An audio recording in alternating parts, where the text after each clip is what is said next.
Hey class, it's Mr. Dow, your 103 teacher who's going to, and I'm with Crypto here.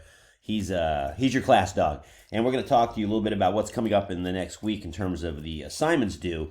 I'm keeping him here right now with giving him some nuts, and so that keeps him around. He's happy. So let's take a look at a PowerPoint that kind of explains what I think we want to accomplish in the next week. So, by the way, this is a picture of me and Crypto on a road trip in the winter semester. So the first thing, there's 4 assignments coming up this week. The first one is the paper number 1 prompt. I need to read that. And the prompt title is Getting Over Yourself. Now, this is a continuation of exercise number 1, exercise number 2, the one where you had to sort of do that little survey and discuss 2 sides of one issue that you picked on.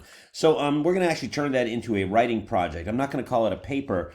It is a paper, but I'm not going to call it an essay because it is not an essay, and I'll be saying that to you several times as this goes along. The process will take about 3 or 4 weeks, but what starts with this: you picked one topic that you're going to look at both sides of, and the prompt is going to explain to you that you are not writing a big essay. You're basically going to produce one narrowed down argument in favor of that issue, one narrowed down argument against that issue, and you're going to support both sides of that argument with outside research and actual evidence. And then you'll have one small paragraph that you are just evaluating the assignment and talking about what you got out of it, et cetera, et cetera. When you read the prompt, don't think, oh, I have to start working on this right now. Just do what the modules are telling you in terms of the assignments. I'm having that one. Don't get ahead of yourself. Just do what's there. Make sure you understand what you're being asked to do. This will, like I said, build from exercise 2. It's not an essay. It's 3 unrelated paragraphs and a works cited page. There's no connection between the paragraphs. This is a writing project, but it is worth what a paper is due. Due in 2 to 3 weeks. We'll do a step each week, moving on. One step is basically coming up next. Second thing to do after you've read that prompt is to do exercise number 3. In this exercise, you will have to basically pin down the topic sentence you're going to use for each side of that issue that you're going to argue about, and you got to show me some evidence for each side. Now, by topic sentence, I mean that you cannot just take the basic issue. Let's say we're dealing with one with Trump. I think the original statement was Trump did a good job with the economy, something like that. And you can be on either side of that issue, but that statement itself is not a topic sentence. It's too broad. You're going to have to narrow it down to something supportable in a paragraph for each side. Like, in other words, if you think, I want to argue Trump did a good job for the economy, well, narrow it down. Let's just say it's got to be something like, I think Trump did a good job dealing with the Chinese and trades on our trade deficit. That's the paragraph right there. That can be supported in one paragraph, and it's not too big. The economy is too big a topic.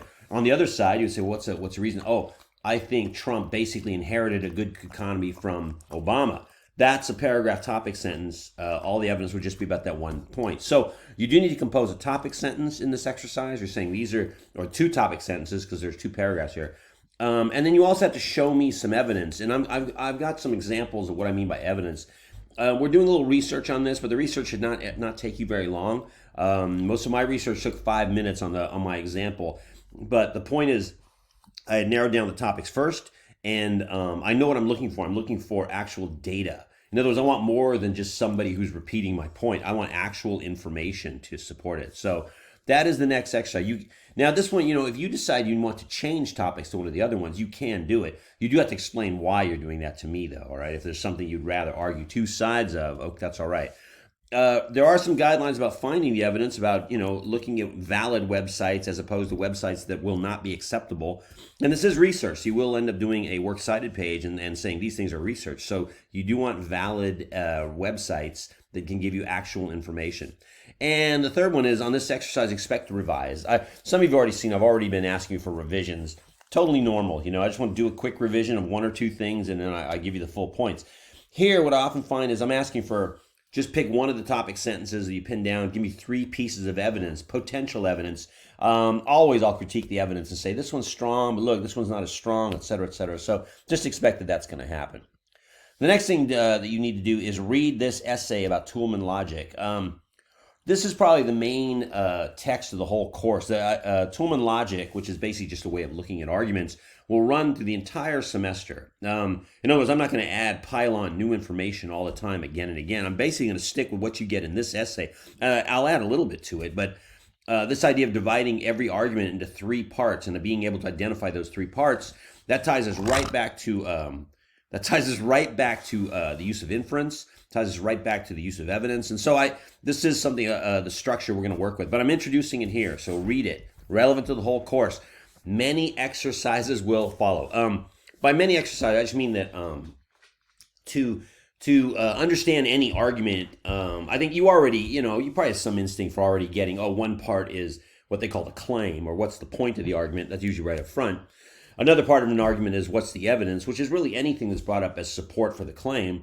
Again, I explained it to you I just explained to you right there. The third part of every argument is the part that ties into inference, and it's a little bit tricky. And so really what we're doing, we do a lot of exercises to work with it, because I think it takes people working with this concept of a warrant a few times before they start to get the hang of it. But the warrant is the most important part of any argument, whether it's an important argument, you're arguing in front of the Supreme Court to change the laws of the United States, or you're simply arguing with your mother about what you want for dinner. You always have warrants, and you need to know what your warrants are to make an effective argument. So we will have exercises that deal with what warrants are and talk about the other components as well. But it all ties to you reading this essay and bringing your questions to me if there are things there you don't quite understand. Finally, the last thing, we're going to actually work with the warrants in one very short, simple exercise here because it's the trickiest part. This is the first of many exercises. So if you're not getting it, if you just get frustrated, don't freak out. It's just you're going to have more to work with, and eventually we'll get to it.